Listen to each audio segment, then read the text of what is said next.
Howdy. This is Chapter 7, Work. In this chapter, we will learn about work, a quantity that plays a central role in many areas of engineering and science. Like many powerful tools, it is complicated and easy to misuse.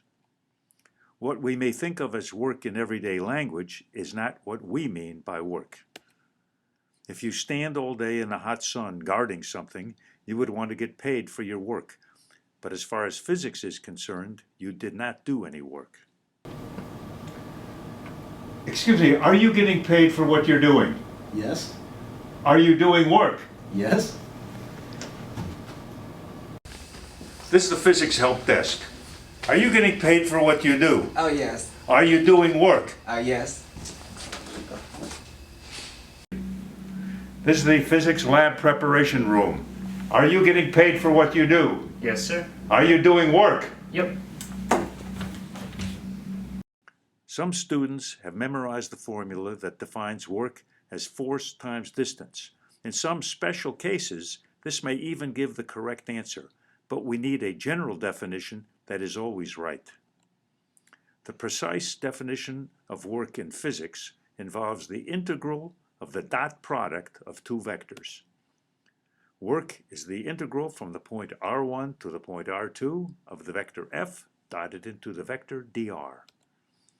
One of the vectors is a force, which you should be quite familiar with. The second vector, dr, will have to be carefully defined. We attack this quantity in a systematic way. First, you must be sure you understand the dot product or scalar product of two vectors. For this, you use the vectors in terms of their components. Next will be to precisely define the vectors involved, one being your friend, a force, and the second a new, infinitesimally small vector, dr. This vector, properly defined, will be written in terms of its components so the dot product can be calculated. The dot product of two vectors is defined in such a way to measure how much of one vector is parallel to another vector.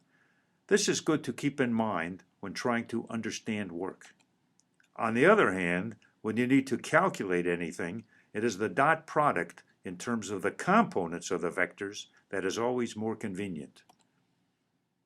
The vector dr is obtained from the definition of the velocity vector.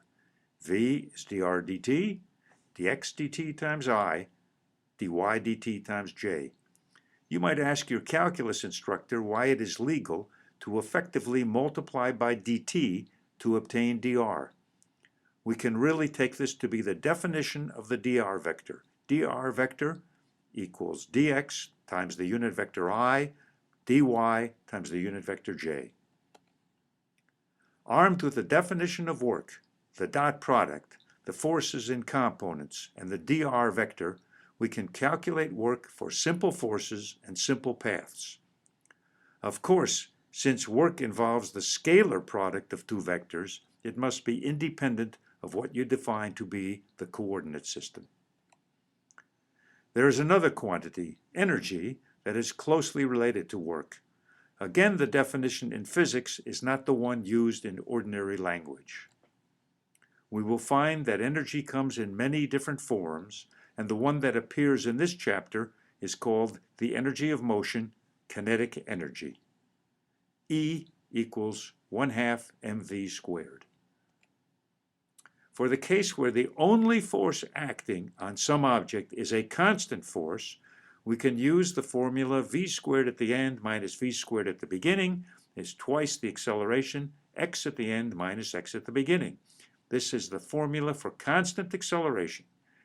With the definition of kinetic energy, E equals 1/2 mv squared, we can illustrate a relation between the work done by that simple constant force and the change in the kinetic energy.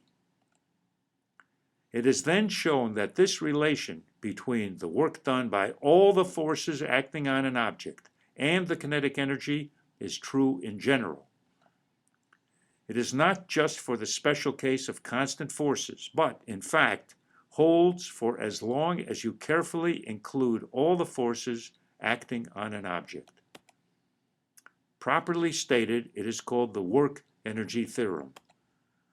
Work by the net or total force equals the integral from the initial position R1 to the final position R2, F net dot dr is equal to 1/2 mv squared at the point R2 minus 1/2 mv squared at the point R1. It is completely general and will very often be the only way to solve a problem. It appears with different names in such diverse areas as fluid flow and thermodynamics. It is noted that for the particularly simple constant forces considered, it does not matter what path the object follows in order to get from the initial to the final point. Most forces are not so simple, and whether or not the work done depends on the particular path taken is addressed in great detail in the next chapter. It is a very sophisticated concept.